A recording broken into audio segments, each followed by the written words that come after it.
साथियों नमस्कार। आज हम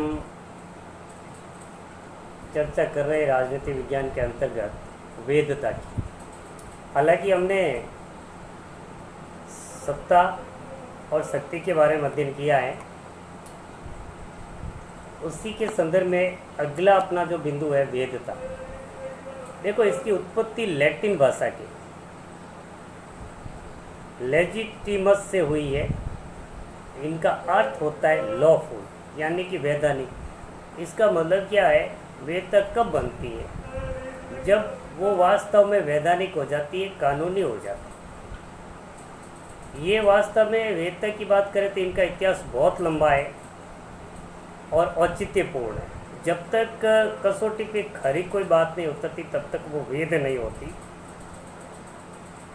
अरस्तु ने भी संवैधानिक शासन की बात पर बल दिया था और वेदता को सिद्ध करने का पूरा प्रयास किया।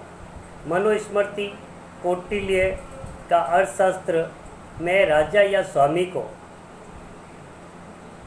वास्तव में सभी अधिकार दिए गए और उनके कर्तव्य के साथ निर्वाह करने का भी अवसर प्रदान किया गया था। प्रजा, राजा का एक ही कार्य था, प्रजा का पालन करना और जन कल्याण करना। लेकिन ये एक राजा का उस समय कर्तव्य था कि भाई प्रजा को वास्तव में अपनी संतान की तरह रखे और उसका कल्याण करे और भरण पोषण करे। लेकिन मध्यकाल की बात करते हैं तो मध्यकाल में, प्राचीन काल में वास्तव में संवैधानिकता के आधार पर प्रयास किया गया था। अरस्तु ने भी किया, कौटिल्य ने भी किया, मनुस्मृति में भी लिखा गया है। लेकिन मध्यकाल में आते आते राजा का जो स्तर है, राजा का जो सिद्धांत है, राजा की जो प्रतिष्ठा की बात करें, अस्तित्व है, वो एक देवी आधार को मान लिया गया कि राजा की उत्पत्ति है जो देवी आधार या देवी सिद्धांत के आधार पर हुई है। हॉब्स से लॉक है, रूसो ने इस देवी सिद्धांत को आधार मानते हुए वैधानिकता राज्य को प्राप्त की। आधुनिक लोकतंत्र की बात कर रहे हैं तो आधुनिक में जनता है वास्तव में सहभागी बनी हुई। जनता है, इनकी सरकार या राज्य में सहभागिता दी गई है और इसी कारण वर्तमान में ये सहभागिता और जनता को दिए गए अधिकार है वो वेदता को दर्शाते हैं। इस प्रकार कहते हैं वेदता के आधार पर ही जनता सुरक्षित है और राजा अपना या राज्य या सरकार कार्य कर सकती है। अपनी सत्ता और शक्ति का उपयोग भी वेदता के आधार पर कर सकती है। राजनीतिक व्यवस्था में हर एक व्यक्ति को ऐसी स्वीकृति प्राप्त नहीं होती है, बट अधिकारों के माध्यम से जनता को भी वेदता प्रदान की जाती है और अधिकारों के माध्यम से राज्य भी वेदता प्राप्त करता है। आज वर्तमान की बात करें, जैसे वेदता में मतदान है, जनमत है, जनसंचार है, राष्ट्रवाद है, ये ऐसे साधन हैं जो वास्तव में वेदता प्रदान करते हैं। वेदता के संदर्भ में ग्रीन लिखता है कि इच्छा न कि बल राज्य का आधार होता है। मतलब राज्य का आधार इच्छा है, बल से राज्य का आधार नहीं। अगर बल से अगर राज्य का तो वो तानाशाही हो जाता है, तो वेदता प्राप्त नहीं होती। वेदता के लिए जरूरी है कि हर प्रकार से कानूनी अधिकार मिलने चाहिए। वेदता वास्तव में देखा जाए शक्ति और सत्ता है, उनके बीच की एक कड़ी है जो शक्ति और सत्ता को दोनों जोड़ती है। शक्ति है, जब वेदता प्राप्त कर लेती है तो सत्ता बनती है। अर्थात कह सकते हैं कि यदि वेदता नहीं हो तो शक्ति और सत्ता के बीच जो संबंध है वो तय नहीं कर पाएंगे। वेदता के कारण ही कोई राजा लोगों के हृदय पर शासन करता है, अन्यथा नहीं कर सकता। लोकतंत्र और अधिनायक तंत्र के बीच अंतर को हमें ज्ञात करना है तो ये वेदता ही है। वेदता के द्वारा ही हम राजनीतिक व्यवस्था को बनाए रखते हैं और वेदता के द्वारा ही राजनीतिक, सामाजिक, आर्थिक, सांस्कृतिक परिस्थितियों में लगातार परिवर्तन होते हैं और उसमें सुधार होते हैं। और इन परिवर्तनों के अनुरूप ही जनता है राज्य की सत्ता या शक्ति को स्वीकार करती है। और जब जनता है राज्य या सरकार की सत्ता को स्वीकार करती है बिना अपनी स्वेच्छा से, अपनी इच्छा से, तो वो अपने आप में सत्ता है, शक्ति है या सत्ता है वेदता प्राप्त कर लेती है। लोकतंत्र के अनुरूप डालना एक वेदता है। बिना वेदता के लोकतंत्र की स्थापना भी नहीं की जा सकती। कई पर इसी वेदता को प्राप्त करने के लिए क्रांतियाँ हुई है। साम्यवादी व्यवस्था को देखा जाए तो वो समय के अनुकूल नहीं बदल सके। क्योंकि आज समय जो वास्तव में देखा जाए तो परंपरा पर आधारित नहीं है। आज का समय आधुनिकता पर आधारित है, नियमों पर आधारित है, कानून पर आधारित है।